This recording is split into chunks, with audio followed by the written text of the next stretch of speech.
ਸਤਿ ਸ੍ਰੀ ਅਕਾਲ ਜੀ। ਅੱਜ ਆਪਾਂ ਗੱਲ ਕਰਾਂਗੇ ਜੀਐਸਟੀ ਬਾਰੇ। ਸਰਕਾਰ ਨੇ ਹੁਣੇ-ਹੁਣੇ ਕੁਝ ਵੱਡੇ ਫੈਸਲੇ ਲਏ ਨੇ ਤੇ ਇਹਨਾਂ ਦਾ ਸਿੱਧਾ ਅਸਰ ਆਪਣੀ ਜੇਬ ਤੇ ਪੈਣ ਵਾਲਾ ਹੈ।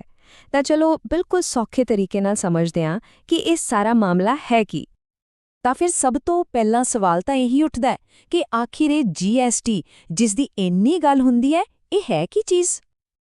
ਦੇਖੋ ਜੀ, ਜੀਐਸਟੀ ਦਾ ਮਤਲਬ ਹੈ ਗੁੱਡਸ ਐਂਡ ਸਰਵਿਸਿਜ਼ ਟੈਕਸ। ਇਹ ਨਾ ਇੱਕ ਤਰ੍ਹਾਂ ਦਾ ਇਕੱਠਾ ਟੈਕਸ ਹੈ। ਮਤਲਬ ਪਹਿਲਾਂ ਜਿਹੜੇ ਢੇਰ ਸਾਰੇ ਅਲੱਗ-ਅਲੱਗ ਟੈਕਸ ਲੱਗਦੇ ਸੀ, ਉਹਨਾਂ ਸਾਰਿਆਂ ਨੂੰ ਹਟਾ ਕੇ ਸਰਕਾਰ ਨੇ ਇੱਕੋ ਟੈਕਸ ਬਣਾ ਦਿੱਤਾ ਤੇ ਇਹ ਸਿਸਟਮ 1 ਜੁਲਾਈ 2017 ਤੋਂ ਪੂਰੇ ਦੇਸ਼ 'ਚ ਲਾਗੂ ਹੋ ਗਿਆ ਸੀ। ਜ਼ਰਾ ਸੋਚ ਕੇ ਦੇਖੋ, ਜੀਐਸਟੀ ਆਉਣ ਤੋਂ ਪਹਿਲਾਂ ਦਾ ਸਿਸਟਮ ਕਿੰਨਾ ਉਲਝਿਆ ਹੋਇਆ ਸੀ। ਕਿਤੇ ਐਕਸਾਈਜ਼ ਡਿਊਟੀ, ਕਿਤੇ ਸਰਵਿਸ ਟੈਕਸ, ਫਿਰ ਵੈਟ, ਮਤਲਬ ਇੱਕ ਲੰਬੀ ਲਿਸਟ ਸੀ ਟੈਕਸਾਂ ਦੀ। ਪਰ ਹੁਣ ਇੱਕ ਦੇਸ਼ ਇੱਕ ਟੈਕਸ ਵਾਲਾ ਸਿਧਾਂਤ ਆ ਗਿਆ ਹੈ, ਜਿਸ ਨੇ ਸਾਰੀ ਕਹਾਣੀ ਨੂੰ ਕਾਫੀ ਹੱਦ ਤੱਕ ਸੌਖਾ ਕਰ ਦਿੱਤਾ ਹੈ। ਅੱਛਾ, ਹੁਣ ਸਵਾਲ ਇਹ ਹੈ ਕਿ ਜੀਐਸਟੀ ਲਿਆਉਣ ਦੀ ਲੋੜ ਹੀ ਕਿਉਂ ਪਈ? ਦੇਖੋ, ਇਸ ਦਾ ਸਭ ਤੋਂ ਵੱਡਾ ਮਕਸਦ ਸੀ ਪੂਰੇ ਟੈਕਸ ਸਿਸਟਮ ਨੂੰ ਸਿੰਪਲ ਬਣਾਉਣਾ। ਨਾਲ ਹੀ ਇਸ ਨਾਲ ਪੂਰਾ ਦੇਸ਼ ਇੱਕ ਵੱਡਾ ਬਾਜ਼ਾਰ ਬਣ ਗਿਆ, ਜਿੱਥੇ ਕਾਰੋਬਾਰ ਕਰਨਾ ਪਹਿਲਾਂ ਨਾਲੋਂ ਕਿਤੇ ਜ਼ਿਆਦਾ ਆਸਾਨ ਹੋ ਗਿਆ। ਚਲੋ, ਇਹ ਤਾਂ ਹੋ ਗਈ ਬੇਸਿਕ ਗੱਲ। ਹੁਣ ਆਉਂਦੇ ਹਾਂ ਅਸਲ ਮੁੱਦੇ ਤੇ, ਯਾਨੀ 56ਵੀਂ ਜੀਐਸਟੀ ਕਾਉਂਸਲ ਦੀ ਮੀਟਿੰਗ ਵਿੱਚ ਕੀ ਵੱਡੇ ਫੈਸਲੇ ਹੋਏ। ਇਹ ਮੀਟਿੰਗ 3 ਸਤੰਬਰ 2025 ਨੂੰ ਹੋਈ ਸੀ ਤੇ ਇਸ ਦੇ ਫੈਸਲੇ ਕਾਫੀ ਅਹਿਮ ਨੇ। ਇਸ ਮੀਟਿੰਗ ਦੇ ਜਿਹੜੇ ਫੈਸਲੇ ਬਾਹਰ ਆਏ ਨਾ, ਉਹਨਾਂ 'ਚ ਇੱਕ ਬੜੀ ਦਿਲਚਸਪ ਗੱਲ ਦੇਖਣ ਨੂੰ ਮਿਲੀ। ਲੱਗਦਾ ਹੈ ਸਰਕਾਰ ਨੇ ਦੋ ਪੱਖੀ ਨੀਤੀ ਅਪਣਾਈ ਹੈ।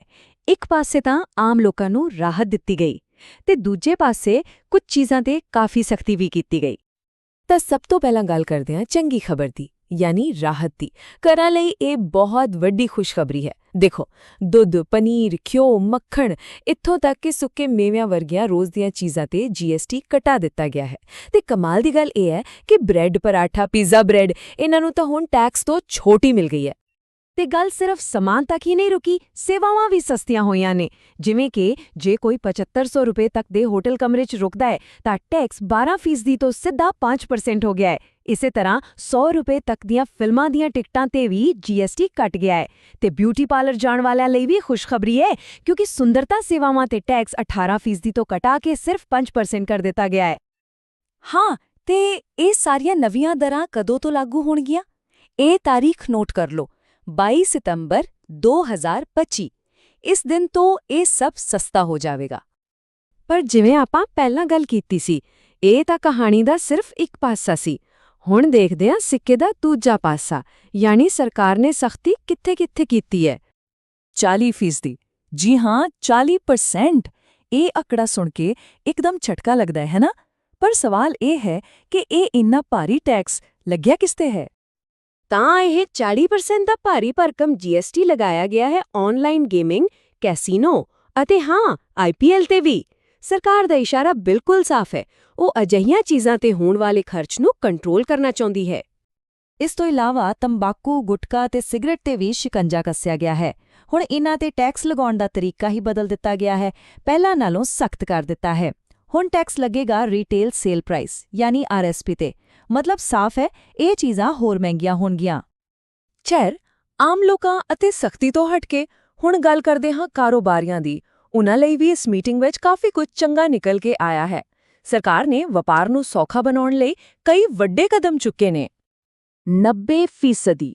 ਇਹ ਇੱਕ ਹੋਰ ਵੱਡਾ ਨੰਬਰ ਹੈ, ਪਰ ਇਸ ਵਾਰ ਇਹ ਕਾਰੋਬਾਰੀਆਂ ਲਈ ਖੁਸ਼ਖਬਰੀ ਲੈ ਕੇ ਆਇਆ ਹੈ। ਆਓ ਦੇਖੀਏ ਕਿਵੇਂ। ਇਸ ਦਾ ਮਤਲਬ ਇਹ ਹੈ ਕਿ ਹੁਣ ਵਪਾਰੀਆਂ ਨੂੰ ਆਪਣੇ ਜੀਐਸਟੀ ਰਿਫੰਡ ਲਈ ਮਹੀਨਿਆਂ ਬੱਧੀ ਇੰਤਜ਼ਾਰ ਨਹੀਂ ਕਰਨਾ ਪਵੇਗਾ। ਉਹਨਾਂ ਦੇ ਰਿਫੰਡ ਦਾ 90% ਹਿੱਸਾ ਹੁਣ ਤੁਰੰਤ, ਮਤਲਬ ਫਟਾਫਟ ਮਿਲ ਜਾਵੇਗਾ। ਇਸ ਨਾਲ ਕਾਰੋਬਾਰ ਵਿੱਚ ਪੈਸੇ ਦੀ ਕਮੀ ਦੀ ਸਮੱਸਿਆ ਕਾਫੀ ਹੱਲ ਹੋ ਜਾਵੇਗੀ। ਸਿਰਫ ਇਹੀ ਨਹੀਂ, ਜੇ ਕੋਈ ਨਵਾਂ ਕਾਰੋਬਾਰ ਸ਼ੁਰੂ ਕਰਨਾ ਚਾਹੁੰਦਾ ਹੈ ਤਾਂ ਉਹ ਵੀ ਹੁਣ ਬਹੁਤ ਸੌਖਾ ਤੇ ਤੇਜ਼ ਹੋ ਗਿਆ ਹੈ। ਸਭ ਕੁਝ ਆਨਲਾਈਨ ਹੈ, ਬਸ ਅਰਜ਼ੀ ਭਰੋ, ਸਿਸਟਮ ਆਪਣੇ ਆਪ ਵੈਰੀਫਾਈ ਕਰੇਗਾ ਤੇ ਸਿਰਫ 3 ਦਿਨਾਂ ਦੇ ਅੰਦਰ-ਅੰਦਰ ਬਿਨਾਂ ਕਿਸੇ ਖੱਜਲ ਖੁਆਰੀ ਦੇ ਰਜਿਸਟ੍ਰੇਸ਼ਨ ਨੂੰ ਮਨਜ਼ੂਰੀ ਮਿਲ ਜਾਵੇਗੀ। ਇਸ ਤੋਂ ਇਲਾਵਾ ਵੀ ਛੋਟੇ-ਮੋਟੇ ਪਰ ਜ਼ਰੂਰੀ ਬਦਲਾਵ ਕੀਤੇ ਗਏ ਨੇ, ਜਿਵੇਂ ਕਿ ਜਿਹੜੇ ਲੋਕ ਈ-ਕਾਮਰਸ ਤੇ ਸਮਾਨ ਵੇਚਦੇ ਨੇ, ਉਹਨਾਂ ਲਈ ਰਜਿਸਟ੍ਰੇਸ਼ਨ ਸੌਖੀ ਕਰ ਦਿੱਤੀ ਗਈ ਹੈ ਤੇ ਕੁਝ ਨਿਯਮਾਂ ਨੂੰ ਹੋਰ ਸਾਫ਼ ਕੀਤਾ ਗਿਆ ਹੈ ਤਾਂ ਕਿ ਕਾਰੋਬਾਰ ਕਰਨ ਵੇਲੇ ਕੋਈ ਉਲਝਣ ਨਾ ਰਹੇ। ਤਾਂ ਇਹ ਤਾਂ ਹੋ ਗਏ ਉਹ ਬਦਲਾਅ ਜਿਹੜੇ ਹੁਣ ਲਾਗੂ ਹੋਣ ਵਾਲੇ ਨੇ। ਪਰ ਕਹਾਣੀ ਇੱਥੇ ਹੀ ਖਤਮ ਨਹੀਂ ਹੁੰਦੀ। ਆਓ ਹੁਣ ਇੱਕ ਨਜ਼ਰ ਮਾਰੀਏ ਕਿ GST ਦੇ ਸਫ਼ਰ ਵਿੱਚ ਅੱਗੇ ਕੀ ਹੋਣ ਜਾ ਰਿਹਾ ਹੈ।